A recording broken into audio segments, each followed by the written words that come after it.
2006 में एक अधिनियम बना, पंचायती राज अधिनियम, और उसी के तहत जो है पंचायत सरकार हमारी चल रही। ठीक है, तो इसको जो है त्रिस्तरीय पंचायती राज अधिनियम इसको कहा जाता है। त्रिस्तरीय माने इसका लेयर जो है 3 बनाया गया है। तो प्राथमिक लेयर क्या है? तो पंचायत है।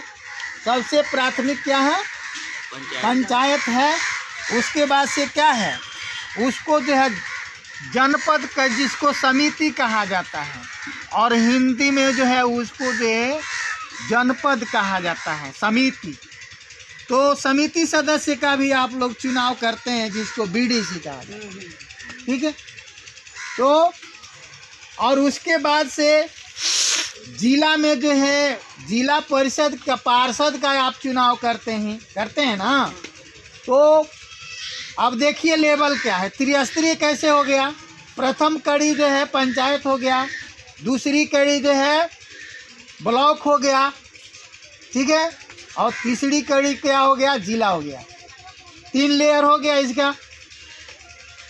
अब जो है आप देखेंगे कि पंचायत में 500 के प्रादेशिक निर्वाचन क्षेत्र, यानी 500 मतदाताओं पर एक प्रादेशिक निर्वाचन क्षेत्र जो है ये प्रदेश सरकार के द्वारा बनाया गया। ठीक है, तो 500 के मतदाता पर जो है एक वार्ड सदस्य का चुनाव होता है। ठीक है, और 500 के प्रादेशिक निर्वाचन क्षेत्र पर जो है पंचायत समिति सदस्य का चुनाव होता है, यानी बीडीसी का चुनाव होता है। ठीक है, और 50,000 के प्रादेशिक निर्वाचन क्षेत्र में, माने 50,000 मतदाताओं को जो है जोड़ करके क्या बनता है? तो जिला पार्षद जो है, जिला परिषद क्षेत्र, प्रादेशिक निर्वाचन क्षेत्र जिला परिषद बनता है। ठीक है, तो इस प्रकार हम देखते हैं कि हमारा पंचायती राज अधिनियम जो है 3 वर्गों में बंटा हुआ है। ठीक है, तो जैसे सरकार से राशि आती है पंचायतों के लिए, विकास की राशि जो आती है, तो उसमें से विकास की राशि में से जो है 100% में से जो है आपको पंचायतों को कितना मिलता है? तो 70% मिलता है। ठीक है, यानी 100 रुपया अगर राज्य सरकार भेज रही है जिले में, तो 70 रुपया जो है कहाँ आएगा? पंचायत में आएगा। और 20 रुपया कहाँ जाएगा? तो ब्लॉक में जाएगा। और 10 रुपया जो है किसको मिलेगा? जिला परिषद को मिलेगा।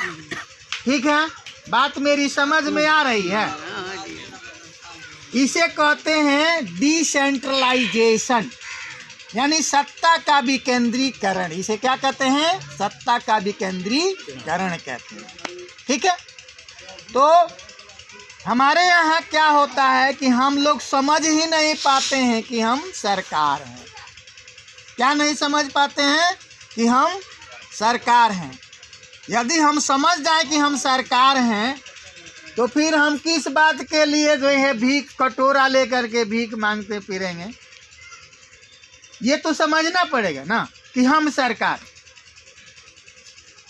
तो यह बात मैं अपने तरफ से नहीं कह रहा हूँ, आप लोगों को इस बात की जानकारी अगर लेनी हो तो कहीं अभी नया पंचायत भवन बना हो तो उस पर लिखा होगा पंचायत सरकार का भवन। क्या लिखा है? पंचायत सरकार क्या लिखा है उस पर? पंचायत सरकार का भवन। ठीक है, उसमें जो है हर चीज़ है। आपको जो है 2 कंप्यूटर ऑपरेटर हैं, वहाँ जो है आपका पंचायत सचिव रहता है, आपका जो है कचहरी सचिव रहता है, वहाँ पर ग्राम कचहरी है। यानी पंचायत से जुड़ी हुई हर सुख सुविधा कहाँ है? तो पंचायत सरकार भवन में। ठीक है, तो यह पंचायत सरकार भवन, अगर आप सरकार नहीं होते तो राज्य सरकार आपको सरकार लिखने की अनुमति देती? नहीं देती। तो इस बात को तो समझना पड़ेगा ना कि हम सरकार हैं। तो क्यों सरकार हैं? तो जब संविधान का निर्माण किया गया तो हुआ कि राष्ट्र की सर्वोच्च शक्ति, जिसको कहते हैं सॉवरेंटी कहते हैं इंग्लिश में, सर्वोच्च शक्ति जो है यानी देश की सर्वोच्च शक्ति जो है किस में निहित है? तो संविधान में लिखित है कि हम भारत के लोग, ये प्रियम्बल है, हम भारत के लोग यानी भारत की आम जनता में जो है सर्वोच्च शक्ति निहित है। ठीक है, क्योंकि जनता है तो देश है, ठीक है, और देश है तो ये जनता है। ठीक है, तो राष्ट्र की जो है सर्वोच्च शक्ति किस में निहित है? हम में निहित है।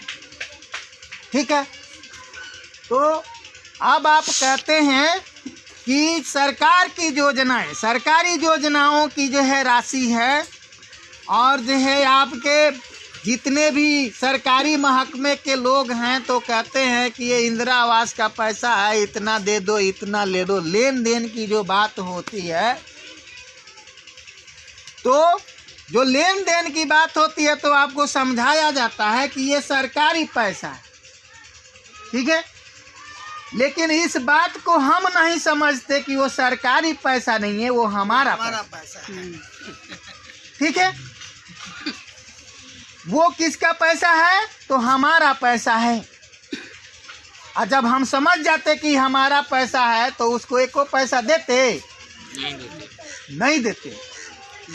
तो इतनी बड़ी बड़ी जो राज्य की सरकारें चल रही हैं, जो केंद्र की सरकारें चल रही हैं, वो किसके पैसे से चल रही हैं? हमारे और आपके पैसे से चल रही हैं। ठीक है, मान लीजिए कि लालू यादव जी जो है मुख्यमंत्री हो गए तो हेलीकॉप्टर से चलने लगे। किसके पैसे से चल रहे हैं? नहीं, वही बात पर आ रहा हूँ। नीतीश जी हो गए हेलीकॉप्टर से चलने लगे, तो क्या इनके बाप दादा जो है कमा के वहाँ कोस बना गए थे क्या पटना में? हेलीकॉप्टर से चलेंगे? नहीं, कि लोग हेलीकॉप्टर से चलने लगे। वो हमारा पैसा है। आप कहेंगे कि पैसा आता कहाँ से? तो जो आप टैक्स देते हैं उन्हीं टैक्स पर ये पूरी सरकारें चलती हैं। ठीक है, आप एक लेमन जूस खाते हैं, लेमन जूस, उस पर भी टैक्स है। नमक खाते हैं उस पर भी टैक्स है। ये गरम कपड़ा पहने हैं और जो है जो भी कपड़ा पहने हैं उस पर टैक्स है। तो इन्हीं टैक्स से ये सरकारें चलती हैं। ठीक है, आप मालगुजारी देते हैं, है ना, खेत का राजस्व लगान देते हैं, तो ये जितना देते हैं तो उसमें जो है रसीद आप लोग जो कटवाते हैं, कभी पढ़े हैं रसीद को? नहीं पढ़े। उसमें जो है 5-6 कॉलम होता है। तो आपसे जो टैक्स लिया जाता है वो 5-6 कॉलम रसीद में जब देखेंगे कि 5-6 कॉलम क्यों भरा है और सब में पैसा भरा रहता है, तो अब निचवा टोटल किया रहता है। हाँ, सही बात है। ठीक है, तो उस रसीद के कॉलम को देखेंगे तो लिखा रहेगा शिक्षा शेष, चिकित्सा शेष, यानी इस तरह से हर विभाग में हमारा जो है मालगुजारी का पैसा जाता है। ठीक है, यह बात समझ में आ रही है? तो टैक्स का किस तरह से वितरण होता है जो हम रसीद कटवाते हैं उसमें देखिए। ठीक है, तो सारा टैक्स तो हम ही देते हैं, लेकिन हमारे लड़के जो है पढ़ नहीं पाते। हम जो है आम आदमी को जो है चिकित्सा व्यवस्था नहीं दी जाती। तो क्यों नहीं दी जाती है, इस पर कभी हमने विचार किया है? नहीं किया। मैं आज दावे के साथ कहता हूँ इस सरकार से कि आरक्षण की बात अगर तुम करते हो, आरक्षण हटा दो, मुझे आरक्षण की आवश्यकता नहीं है, लेकिन हमारे बच्चे को दून जैसे विद्यालय की व्यवस्था करो, हमारे बच्चों के लिए नेटरहाट विद्यालय जैसे विद्यालय की विद्यालय की जो है विद्यालय का निर्माण करो, वैसे विद्यालयों में हमारे बच्चों को पढ़ाओ, हमें कहीं आरक्षण की आवश्यकता नहीं है। बात मेरी जच रही हो तो मैंने अच्छी लगे तो इस पर विचार कीजिएगा कि हमारे नेता जो है आज़ादी के बाद से किस तरह से हमारे देश को लूट लिए। ठीक है, अभी लूट रहे हैं। लूट रहे हैं? नहीं, तो एक मुखिया का तनख्वाह कितना है? कितना है? 2500 पहले था, अब 3000 हुआ है। कितना हुआ है? 3000। तो 3000 रुपया कमाने वाला व्यक्ति यदि स्कॉर्पियो और बोलेरो से चलता है, बॉडीगार्ड रखता है, क्या उसकी औकात इतनी हो जाती है?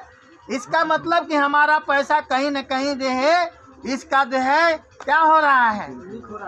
हाँ, इसका जो है ब्लैक मार्केटिंग हो रहा है। हम 20,000 कमा रहे हैं, हाँ, तो हम बाइक पर भी नहीं चल रहे हैं। नहीं चल रहे हैं, तो हमको किसी से झगड़ा ओगड़ा नहीं। भाई तुम स्कॉर्पियो से चलो, बोलेरो से चलो, तुम्हारा तनख्वाह तो मात्र 3000 रुपया है। हमारा मनरेगा मजदूर जो है महीने में 9000 रुपया कमाता है, उसके लिए भी स्कॉर्पियो और बोलेरो की व्यवस्था करो।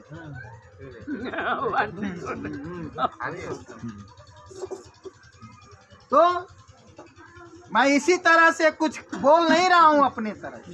जो 9,000 कमा रहा है, ये तो सब कुछ लिखा हुआ है कि जैसे ये सारी बातें जो है पंचायत राज अधिनियम 2006 जब खरीद के पढ़िएगा तो कहिएगा कि वकील साहब कहीं से इधर उधर से कुछ फॉल्स बात नहीं करके जोड़े चले। नहीं थे। ठीक है, तो जब तक हम अपने हक और अधिकार को नहीं समझेंगे, अपने कर्तव्य को नहीं समझेंगे, तब तक हमारा विकास होने वाला नहीं है। और जब तक हमारी जनता गरीब रहेगी, तब तक हमारा राष्ट्र जो है कभी विकसित नहीं कहलाएगा।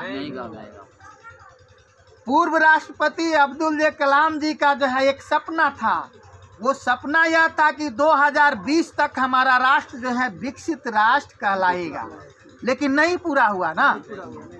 तो ये इस सपना को पूरा करने के लिए हम सभी को लगना होगा, यानी पूरे राष्ट्र की जनता को लगना होगा, तन मन धन से लगना होगा, तब हमारा राष्ट्र जा कर के विकसित राष्ट्र कहलाएगा। ठीक है, तो क्यों हम विकसित राष्ट्र नहीं कहला पाते हैं? क्योंकि हमारे यहाँ कुपोषण से बच्चों का मृत्यु दर सबसे अधिक है, कुपोषण से महिलाओं का मृत्यु दर सबसे अधिक है, और जो है विश्व के पैमाने का मानक होता है कि जितना कैलोरी ऊर्जा मनुष्य को प्रतिदिन मिलना चाहिए, उतना कैलोरी ऊर्जा अगर पोषक तत्व उसको नहीं मिलता है तो वो देश गरीब है। गरीबी का आकलन किस पर होता है? तो एक यानी 24 कैलोरी ऊर्जा की हमको आवश्यकता है, सबको आवश्यकता है, तो मिलता है कि नहीं मिलता है? यदि नहीं मिलता है तो हम गरीब हैं। गरीब है ना? ये जो है पूरे विश्व में गरीबी का मानक है। क्या है ये? गरीबी का मानक है। तो आप लोग देखे होंगे कि सुने होंगे कि मनमोहन सिंह जी जो है प्रधानमंत्री थे, और उस समय हमारे राष्ट्र का नाम जो है 123वें स्थान पर कुपोषण में आया। ठीक है, तो जब 123वें स्थान पर आया था तो मनमोहन जी ने कहा कि यह शर्म की बात है कि आज़ादी के इतने दिनों के बाद से हम अपने देश से कुपोषण को नहीं भागा। ठीक है, तो इसको मिटाने का जरिया क्या है? यह मिट जाएगा। कैसे मिट जाएगा? कि हम ईमानदार हो जाएं। ठीक है, तो जब तक हमारे देश में भ्रष्टाचार व्याप्त है, तब तक हमारे देश का विकास होने वाला नहीं। ठीक है, यह भी बात समझ में आ रही है। तो यह देश का भ्रष्टाचार मिटेगा कैसे? जब हम सही और ईमानदार लोगों को चुनाव में जिताएंगे, तभी ना चेंज होगा जी। और जब तक हम 1 किलो मीट के दाम पर, जब तक हम पाउच और पैसे पर अपने वोट का जो है वोट को बेचने का काम करते रहेंगे, तब तक हमारे देश का विकास होने वाला नहीं। तो जब तक जो है, तो इस काम को छोड़ना पड़ेगा कि नहीं? छोड़ना पड़ेगा। और जब तक जनता जो है यह काम करती रहेगी, तब तक यहाँ गुंडे मवाली नेता बनते रहेंगे। ठीक है, और जब आप गुंडे मवाली को नेता बनाते हो यार, तो क्या सोचते हो कि तुम्हारा विकास हो जाएगा? गोपालगंज के 6 विधानसभा क्षेत्रों में देख लीजिए कौन जीत के गए हैं, और वे जा कर के सदन में साधु हो जाएंगे क्या? इसीलिए आप लोग वोट देते हैं, और लूटेंगे। लूटने के लिए वोट देते हैं। तो हमको बदलना पड़ेगा। जो नेता जो है, हम अपने किसी पार्टी का चुनाव नहीं करते हैं, हम अपने प्रतिनिधि का चुनाव करते हैं। तो जब हम अपने प्रतिनिधि का चुनाव करते हैं तो गुंडा मवाली को कोई पार्टी उठा देती है तो हम बीजेपी को सपोर्टर हैं, बीजेपी को जिता रहे हैं, इसको राजद को जिता रहे हैं, जदयू को जिता रहे हैं। उसको क्यों जिता रहे हैं? आपको तो देखना है कि हमारा प्रतिनिधि कौन अच्छा है, कौन अच्छा है। ठीक है? हमको न पार्टी को देखना है न किसी को देखना है, हमको अपना प्रतिनिधि देखना है कि कौन अच्छा है। और जब तक हम अपने प्रतिनिधि, अच्छे प्रतिनिधि को नहीं भेजेंगे तब तक विकास संभव है क्या? तब तक विकास संभव नहीं है। और हम लोग जानते हैं, हम लोग बहुत क्रिटिसाइज करते हैं ईमानदारी पर, कि आप ईमानदारी की बात कह रहे हो, आप बन जाओगे तो ईमानदार रहोगे ना। पहले तो बेईमान हम खुद ही हैं नहीं, और दूसरे के ऑनेस्टी पर हम जो है, दूसरे के ईमानदारी पर लांछन लगा। ठीक है? Honesty is the best policy, इससे अच्छी कोई नीति नहीं है।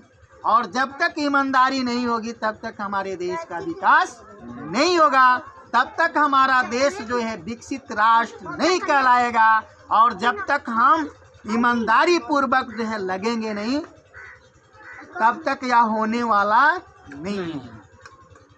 तो यह कैसे होगा? एक तो होगा कि भाई हमारे देश के नेता ईमानदार हो जाएं। सारे नेताओं की बात करता हूँ, ठीक है? एक तो हमारे देश के सारे नेता ईमानदार हो जाएं, लेकिन वो होने वाले नहीं है, वे चोर के चोर ही रहेंगे, वो बदलने वाले नहीं। दूसरी बात कि हमारे अफसर जो है जितने जो है भ्रष्टाचार से मुक्त हो जाएं, रिश्वत लेना बंद कर दें, मुनाफाखोरी बंद कर दें, लेकिन यह भी होने वाला नहीं है, संभव नहीं है। ठीक है? तब क्या बचता है कि आम जनता ईमानदार हो जाए। बस यही एक मार्ग है, और आप ईमानदार को चुनिए, ईमानदार को भेजिए। अगर सबसे ज़्यादा चोरों की मंडली है तो आप देखिए कि अगर 15 मुखिया के जो है कैंडिडेट हैं और 15 चोर हैं, तो आपको देखना है कि सबसे छोटका चोर कौन है। ठीक है? छोट चोर होगा तो छोटे घर होगा, रखेगा कहाँ से? तो सबसे छोटका चोर को जब जिताइएगा तो वो 5 वर्ष में सीखते सीखते उसका कार्यकाल पूरा हो जाएगा। और सबसे बड़का चोर को जिताइएगा तो वो पहले ही से देखा है कि कहाँ से हमको लूट ले, अनुभव है लूटने का। तो उसको जब लूटने का अनुभव है तो वो लूट लेगा। ठीक है? आज आपके पंचायत का विकास नहीं होगा। मैं दावे के साथ कहता हूँ कि धरती पर ही स्वर्ग है और धरती पर ही नरक है, दोनों यहीं पर है, कहीं दूसरे जगह नहीं है। ये ढकोसला में मत रहिए कि मरने के बाद स्वर्ग मिलने वाला है, इस पर आप मत जाइए। धरती पर ही स्वर्ग है और धरती पर ही नरक है।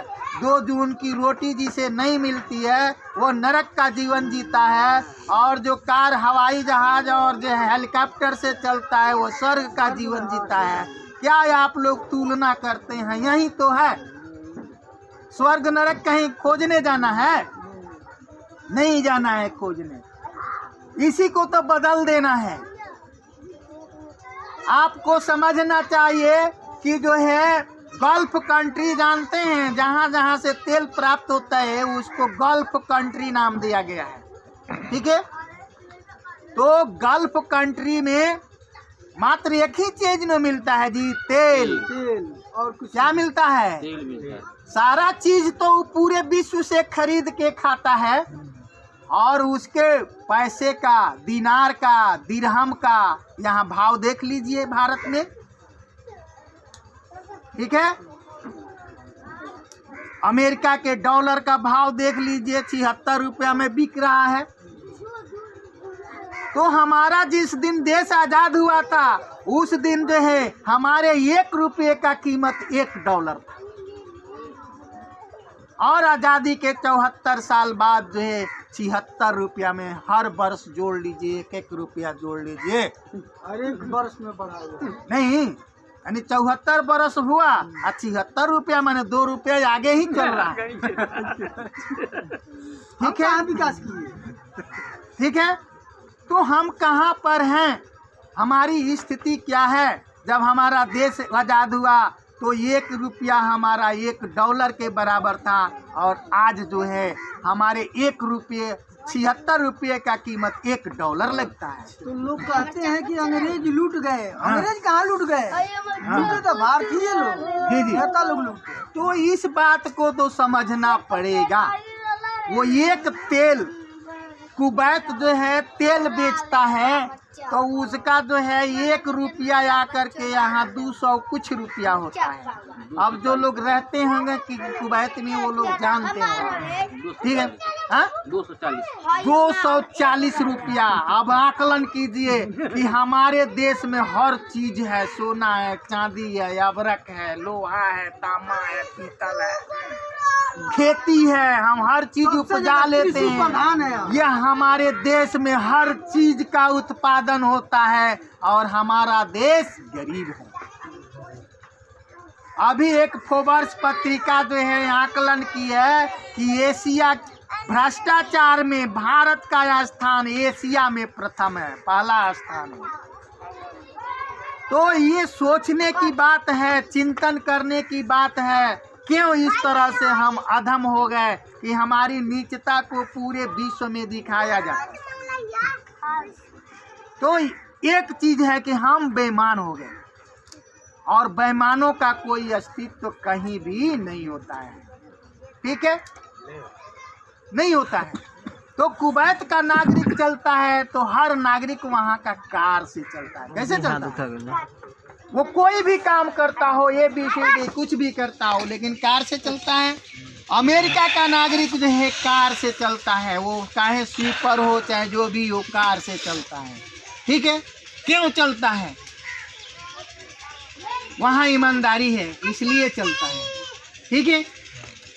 तो जब हम विकसित राष्ट्र से तुलना करेंगे अपने देश का, तो पाएंगे कि हम अभी बहुत सदियों पीछे हैं, 76 वर्ष पीछे। हाँ।